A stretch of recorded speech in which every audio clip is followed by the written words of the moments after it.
신학은 고루하고 능력이 없는 것이다. 신앙은 지식은 없고 열정만 있다 라고 합니다. 이 두 가지를 꼭 나누어야 할까요? 지금 이 시대와 교회에 신앙과 신학의 조화는 꼭 필요합니다.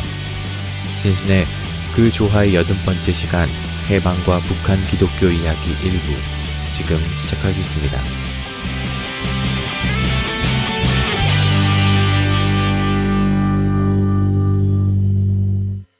신신의 저희 오늘 또 한번 시작해 보도록 하겠습니다. 오늘 역사, 또 한국 교회 역사 담당해 주시는 최태형 목사님 나오셨습니다. 안녕하세요. 안녕하세요. 자주 뵙습니다.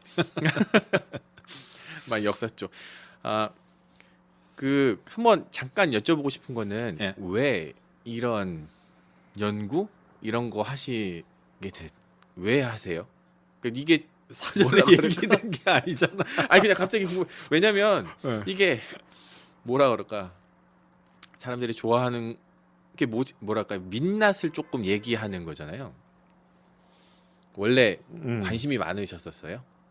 전혀 관심이 없었고,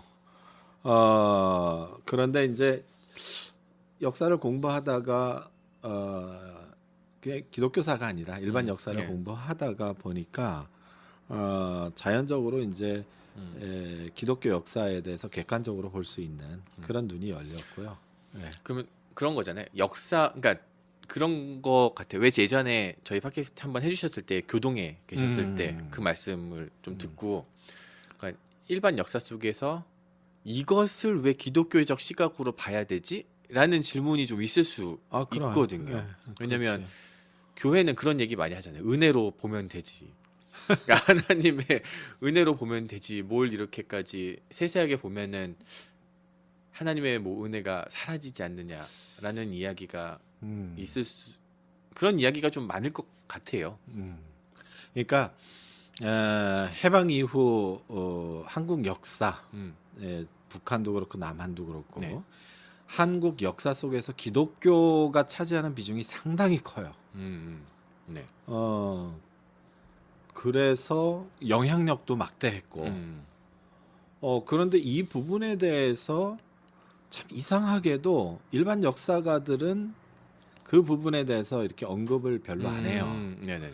또 기독교 역사를 공부하는 분들 또는 종교사회학을 하는 분들은 그런 부분을 또 마찬가지로 연구를 안 해요. 네. 그러니까 기독교가 안에 있는 역사 그거 가지고 얘기를 하지. 네네.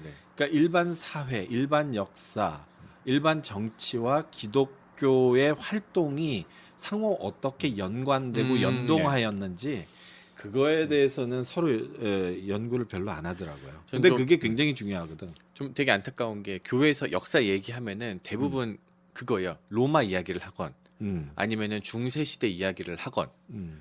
그러니까 오히려 그런 것들은 사람들이 잘 알 수 있는데 근현대사와 관련된 한국 교회의 역사는 잘 모른다라는 거예요.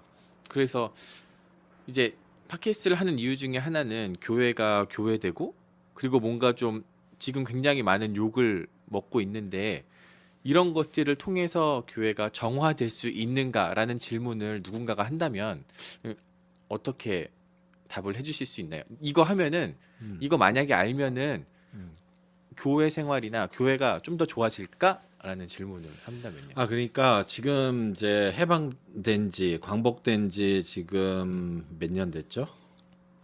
70 몇 년이 됐죠. 네. 그런데 이제 해방 이후에 바로 그 시점, 그 시점에 바로 현재까지의 넓은 틀에서 기독교의 틀이 형성된 거예요. 네네. 그러니까 그 틀이 어떻게 형성됐는지를 보는 것이 굉장히 중요하잖아요. 네.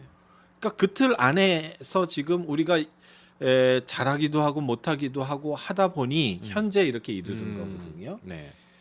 그러니까 우리가 기독교가 반성을 한다, 되돌아본다, 회개한다라고 할 때 뭘 보고 회개해야 될지, 무엇을 거울로 삼아야 될지, 저는 그게 이제 1945년이라고 보는 거예요. 그러니까 이 틀이 형성될 때 과연 기독교가 어떤 역할을 했는지, 그리고 어떤 형태로 자리매김을 했는지 네네. 그걸 돌아봐야 돼요. 그래야지 이게 이제 자기 모습을 비춰볼 수 있는 거울을 자기 앞에 세울 수 있는 거죠. 네네네. 그걸 돌아보지 않으면 글쎄 그게 기독교의 회개, 기독교의 반성, 자기 돌아봄 이런 건 지극히 주관적이 될 수밖에 없어요. 알겠습니다. 그러면은 참 한국 현대사에서 기독교의 힘은 굉장히 막강했었고 그리고 그 일들이 참 많았었는데 한번 좀 알아보는 시간을 좀 한번 오늘은 그런 시간을 좀 가져보려고 합니다. 그러면은 광복을 맞았잖아요. 이제 한국이요. 그 광복의 이야기부터 그리고 그 안에서 기독교는 어떠한 역할을 했고 아까 영향력이 굉장히 크다고 하셨었는데 그러면은 어떻게 그 영향력이 클 수밖에 없었는지 이야기를 하면서 한번 좀 잠깐 시작해 보겠습니다. 저는 그 해방 이후에 남한과 북한이 두 개로 이렇게 분단되잖아요. 네. 그래서 두 가지 방향에서 봐야 된다고 봐요. 네. 북한에서의 기독교, 해방 이후에 북한에서의 기독교, 네. 그 다음에 해방 이후에 남한에서의 기독교. 이 기독교가 어떻게 활동하고 행동했는지 두 가지 측면에서 봐야 된다고 생각하는데 무조건 지역적으로 나눠서 보는 게 문제가 아니고 네. 그거는 이제 미국의 대한반도 정책, 그다음에 네. 소련의 대한반도 정책 이것과 기독교가 상호 어떻게 관계를 가졌는지. 그러니까 북한 당국과 네. 남한 당국이 기독교와 어떤 관계를 가졌는지 네. 그런 걸 봐야 되고 그렇게 봤을 때 우선 저는 이제 북한 당국과 기독교의 관계를 좀 봐야 된다고 봐요. 잘 알려져 있지는 않죠. 남한은 그래도 어떻게 자료가 있고 뭐 어떻게 했다라는 얘기가 있을 텐데 북한 당국과 기독교와의 어떤 관계는 조사하는 분들이 따로 있나요? 기존에 이제 많이 알려진 이야기들이 있죠. 이제 용안포 사건, 신의주 네. 사건, 그 다음에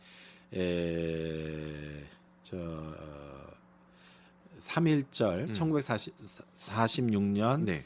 3월 1일 네. 3.1절 1주년 기념 해방 이후 해방 3.1절 일절. 예. 1주년 기념식 사건, 그 다음에 북한 지역 임시인민위원회 선거, 네. 근데 일요일 선거라고 하죠. 네네. 그거 사건, 뭐 그런 식으로 이제 얘기가 된 것들은 많아요. 네. 그런데 그런 스토리가 어떻게 시작돼서 어떤 과정을 거쳐서 어떻게 끝났다라는 기독교적 시각으로 정리된 게 많아요. 네네. 그런데 이것이 국제적 관계, 그 다음에 북한 치안 당국과의 관계 이런 것들을 모색하면서 이게 이렇게 된 거구나라고 네. 정리한 것은 거의 없어요. 목사님 담당이 네, 전공이 거기. 네, 전공이 거기니까. 네. 그러면 한번 사람들이 잘 이야기하지 않는 거 한번 좀 오늘 이야기해봤으면 그럽시다. 좋겠습니다. 네. 네. 어디서부터 시작하면 좋을까요? 이게 너무 복잡하고 또 뭐 이렇게 장황하게 설명할 수도 없고 네.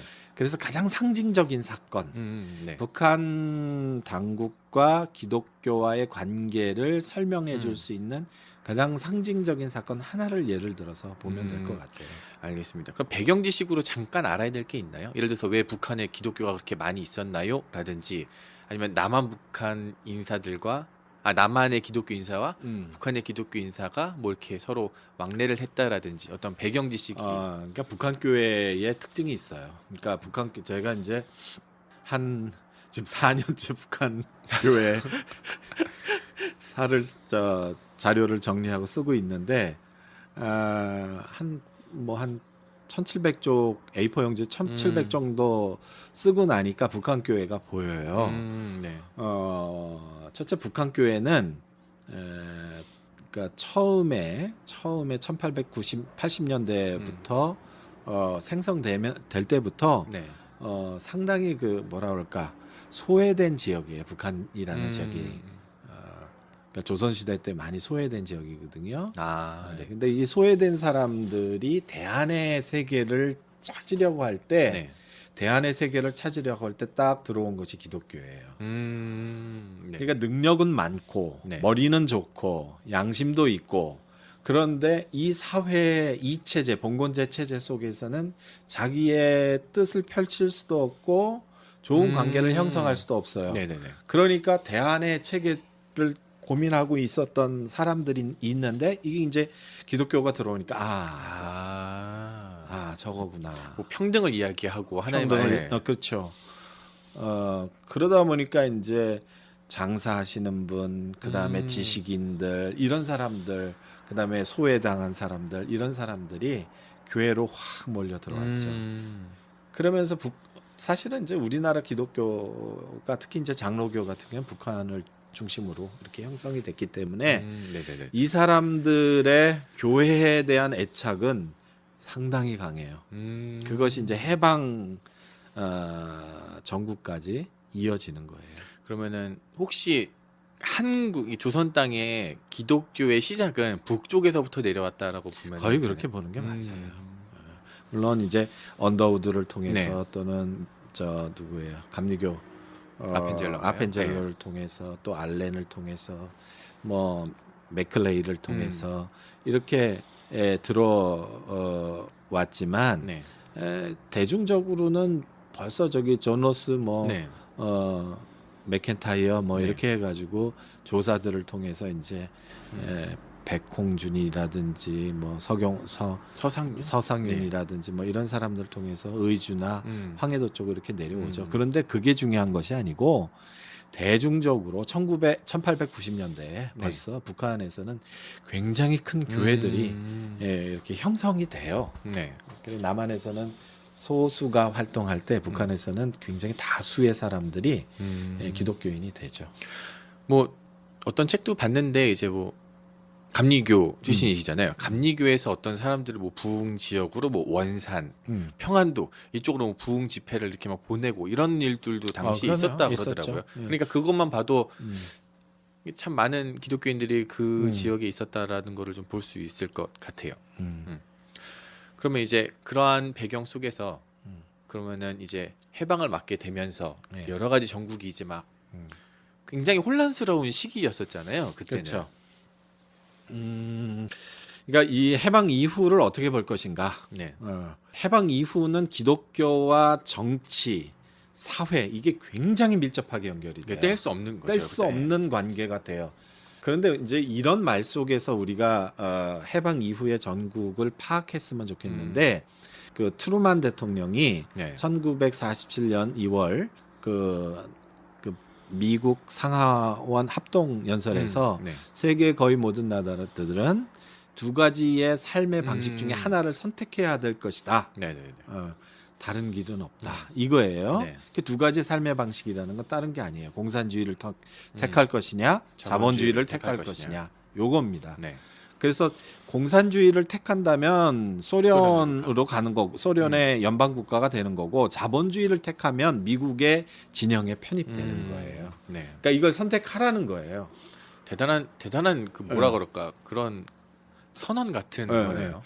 이게 선택이라고 얘기했지만 굉장히 강제성이 강했어요. 그렇겠죠. 다른 대안이 없잖아요.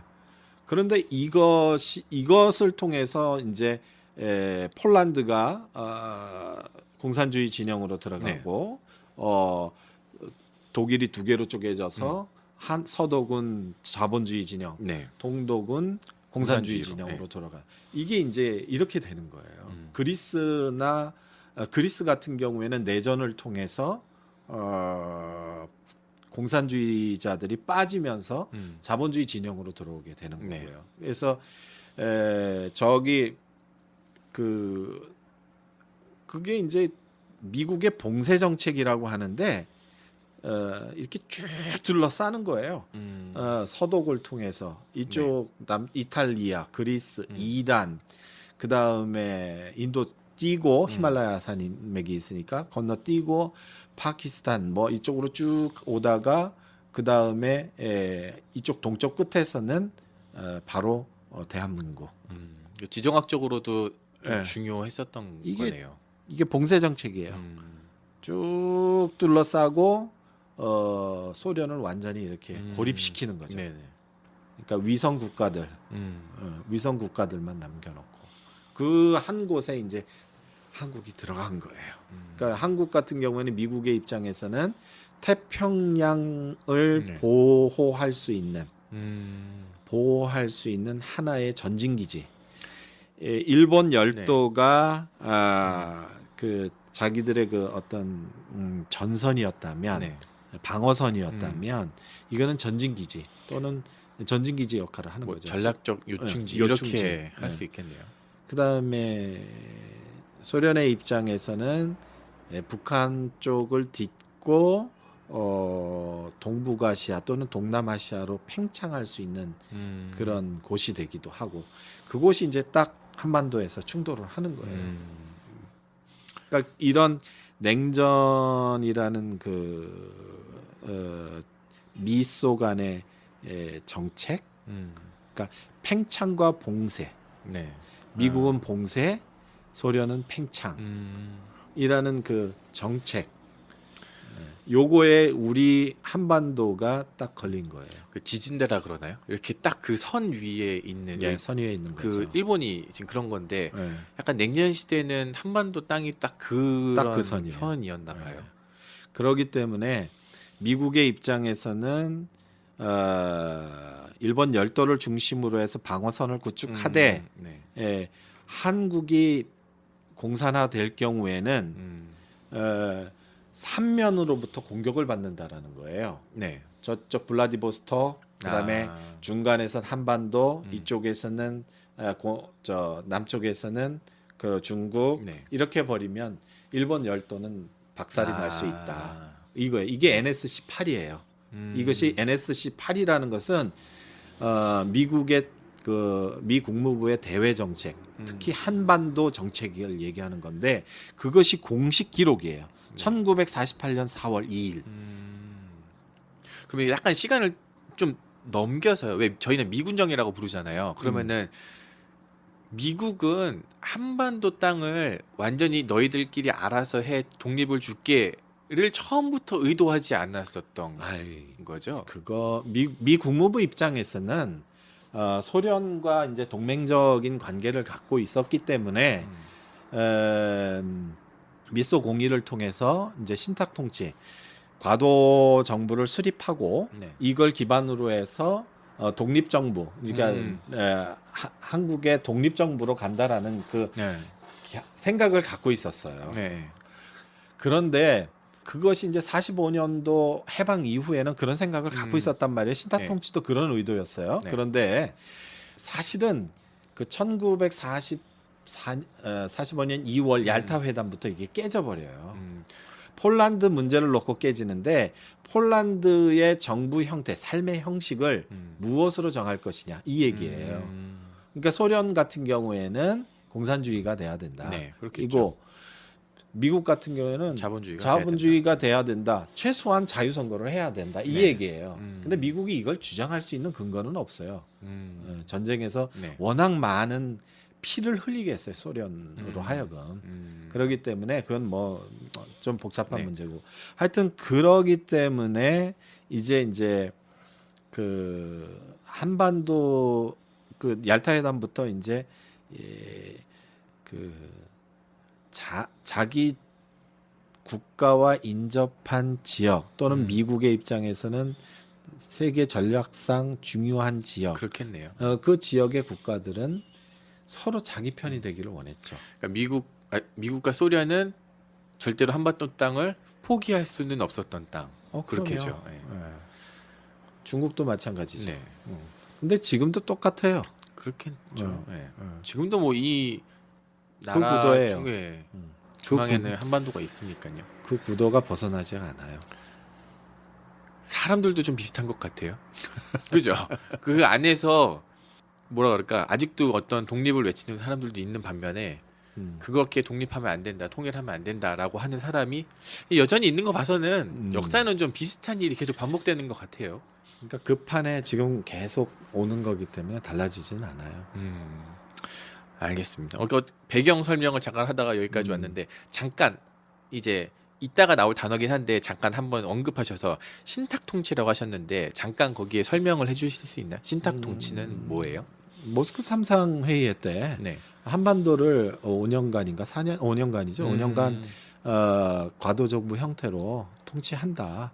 그리고 난 다음에 한국을 독립정부로 세운다. 이게 이제 신당 통치의 개요예요. 그러니까 단독 정부를 세우기 이전까지는 어느 정도는 미소와 유엔에서 관리한다. 그 나라를 관리 관리한다. 통치한다. 네. 이런 거죠. 그런 얘기죠. 알겠습니다. 그럼 아마 앞으로도 계속 이 단어가 나올 거기 때문에 한번 여쭤봤습니다. 네, 그럼 이러한 배경 지식 속에서 이제 해방 이후에 북한과 북한 교회 관계를 한번 좀 자세히 알아볼게요. 너무 방대한데 난 그래가지고 이거를 좀 고민을 했어. 이거 뭘로 해야 이게 이제 쉽게 해주셔야 돼요. 네. 설명이 될까? 이 복잡한 거를. 네. 이게 그래서 힘든 것 같아요. 문화, 정치, 경제 이게 지정하기가 다 엮여 있어. 다 엮여 있어서 일반 분들은 이거 공부하다 보면 이게 나오고 이거 공부하면 이게 나와서 이게 맥을 잡기가 되게 어렵거든요. 이거는 또 익숙하지 않은 얘기라서 네. 기독교인들에게는 이건 또 굉장히 낯선 부분이에요. 이게 일반 역사가 아니라 기독교인들에게도 반드시 알아야 될 역사이기 때문에 이게 굉장히 잘 설명해 주셔야 돼요. 이렇게 쏙쏙 잘 바뀌시게. 그래서 고민하다가 네. 1946년 3월 네. 1일 3.1절 해방 이후 3.1절 1주년을 맞이해서 북한 기독교와 북한의 당국이 북한 치안 당국 또는 북한 당국이 보여준 그런 충돌하는 모습. 요걸 가지고 설명하면 되겠다. 이게 그러니까- 단순한 긴장 관계예요, 아니면 진짜 충돌인 거예요? 충돌이죠. 충돌이에요. 굉장히 뭐 상당히 큰 충돌이죠. 네. 그러니까 이게 바로 이제 북한 기독교 이제 전체는 아니에요. 네, 네. 그런데 이제 자본주의 미국을 추종하는 미국을 추종하는 기독교인들, 네. 그러니까 대부분의 기독교인이었죠 그때는. 네. 북한의 기독교와 그 다음에 제국주의를 반대하는 네. 북한 당국 간의 갈등이에요. 네네네. 여기에 모든 게 다 녹아 있는 것 같아요. 요걸 이해를 하게 되면 당시의 상황들이 이랬구나라는 것을 어느 정도 감지할 수는 있을 거예요. 알겠습니다. 그러면은 어떻게 얘기해야 되나요? 3.1 운동 기념 3.1운동 1주년 기념을 통해서 본 북한 당국과 기독교의 관계 요 정도가 될 것 같아요. 예, 네, 알겠습니다. 내용이 이게 되게 되게 복잡하죠. 복잡한데 한번 시작해 보도록 하겠습니다.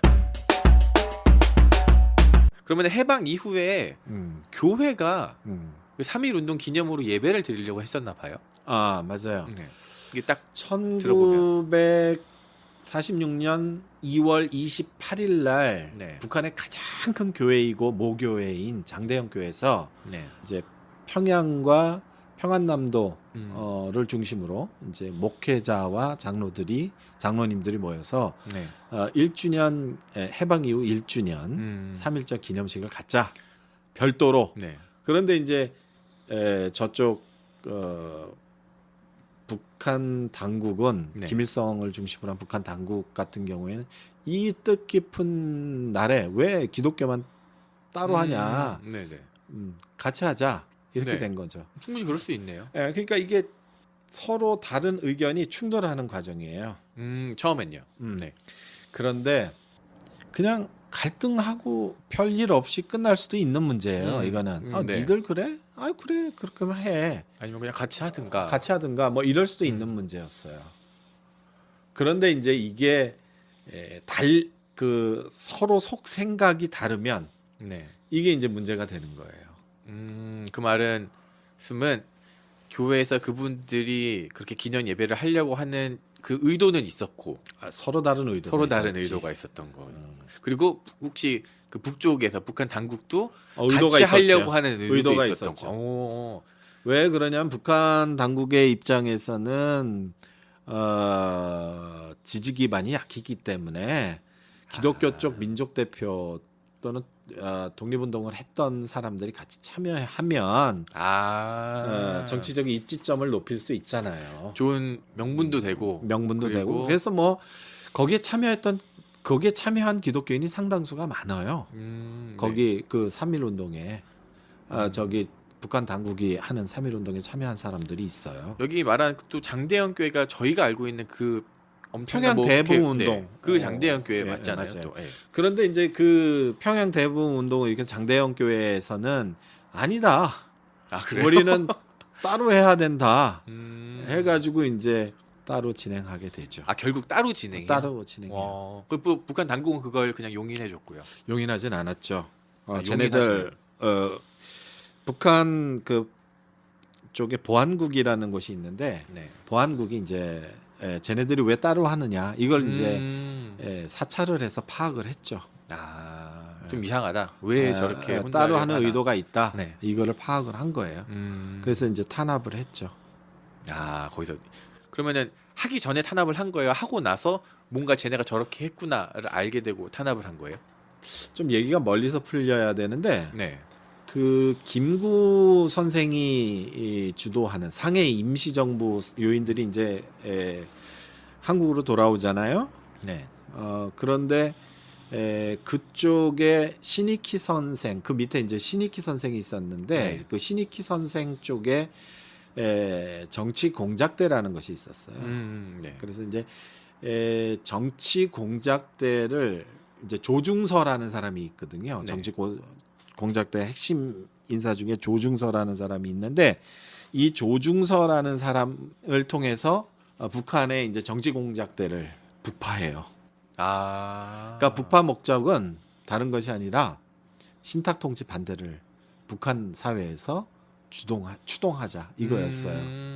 근데 이 조중서라는 사람이 또 목사님 아들이에요. 또 그래요? 굉장히 유명한 목사님 아들이고 네. 북파된 그 정치 공작대원들이 주로 활동 근거지가 장대현 교회라든지 평양 쪽에 있는 장로교회였죠. 좀 적당한 규모도 있고. 굉장히 큰 교회들. 그런데 문제는 네. 이 사람들이 2월 달에 다시 북파가 돼요. 네. 김정의, 최기성, 김형집, 이희두 요런 사람들이 북파가 되거든요. 네. 근데 이제 장대현교회 홍민규 장로님 네. 거기를 공작 거점으로 삼아요. 그 교회 장로님. 장대현교회 제일 중요한 인물 중에 하나였던 홍민규 장로님 집을 공작 거점으로 삼고 그걸 통해서 이제 장동교회의 교인들에게 좀 이렇게 지원을 받게 되는 거죠. 근데 여기서 끝나는 게 아니에요. 정치 공작대의 목적은 신탁 통치 반대 운동을 북한에서 펼치는 거거든요. 네. 그러니까 장대현 교회는 북한 평양에 그 기독교 학교하고도 연결돼 있고 네. 교회하고도 연결돼 있어요. 그다음에 면려 청년회하고도 연결돼 있어요. 그러니까 다 연결되는 다 연결돼 거예요. 있네요. 예. 조직들이. 다. 그러니까 이제 평양의 기독교 학교 학생들이 파업을 하는 거예요. 파업을 하고 그다음에 면려 청년회들이 갑자기 조직이 되고 그다음에 평안남도를 중심으로 해 목사님과 장로님들이 모여가지고 우리가 2월 28일 날 3.1절 기념식을 장대현 교회에서 갖자 이렇게 얘기가 되고 그러니까 이거를 이제 보안국 쪽에서 캐치를 한 거예요. 이상하다. 그래서 이제 2월 28일 이전에 네. 그 장로님하고 목사님들을 체포하죠. 보안국에서. 네네네. 그걸 알았던 거네요. 거예요. 네. 근데 이게 이제 순수하게 그러면 3.1절 기념 만세 운동을 하는데 교회에서 한다는데 왜 그걸 체포하냐? 네. 이게 기독교 입장에서는 억울할 수 있어요. 탄압이다. 이건 탄압이다. 탄압이라는 게 있어요. 이거 부정하면 안 돼요. 네. 탄압이라는 측면이 있어요. 그런데 그 황은균 목사가 이렇게 살짝 빠져가지고 이 양반이 체포가 안 되거든요. 그러세요? 그러니까 이 양반이 이제 예정대로 목사님들 다 잡혀가고 뭐 그랬는데 이 양반이 해서 그 2월 28일 날 장대현 교회 모여서 그 3.1절 기념식을 가져요. 그런데 문제는 네. 여기서 3.1절 순수하게 3.1절 만세 운동을 기념하는 그런 자리였으면 괜찮은데 네. 구호 자체가 구어가 또 있었구나. 신타 통치 결사 반대, 소련군 물러가라, 신앙의 자유를 달라. 뭐 신앙의 자유는 네. 뭐 그건 우리가 주장할 수 있는 부분이죠. 근데 이제 신타 통치 결사 반대, 소련군 물 가장 그 당시에 가장 큰 이슈가 되었던 가장 정치적 민감한 것들. 문제를 모토로 삼은 거죠. 저는 원래 음. 이 뭐랄까 이 문장을 딱 보면은 왜 민족 대표도 있었고 3.1 운동을 주동했었던 사람들이 기독교인들이라고 많이 이야기하잖아요. 그러니까 그 날을 기리면서 그 당시 했었던 교회 일들을 기념하는 행사에 북한군이 들어와서 개신교를 탄압했으니까 이제 소위 말해 핍박을 했으니 개신교가 당했던 피해를 알려야 되겠다. 요런 주제라고 생각을 했었거든요. 아마 들으시는 분들도 그런 뉘앙스가 많이 있을 것 같은데 그런 게 없지는 않았겠죠. 있었겠죠. 네네. 그런데 중심은 그게 아니었어요. 핵심은 그러니까 그게 중요한 것 신타 같아요. 통치 반대와 소련군 물러가라였어요. 그거를 하기 위해서 그거를 이제 하기 위해서 한 조직된, 거예요. 네. 조직된 거예요. 정치 공작대 의도가 그거였고 그 다음에 황은근 목사 스스로도 네. 이때 당시에 뭐라고 얘기하냐면 우리가 이북에 있을 때 비밀이 네. 미군정과 연락하여 제1차 미소공의원회 시대 46년 1월에서 5월 평안북도 황해도를 1주간이면 연락망을 펴고 2주간이면 천지를 전복할 자신을 갖고 있었던 것인데 이렇게 얘기를 했어요. 그 완전히 목적을 목적을 갖고 네. 있는 거예요.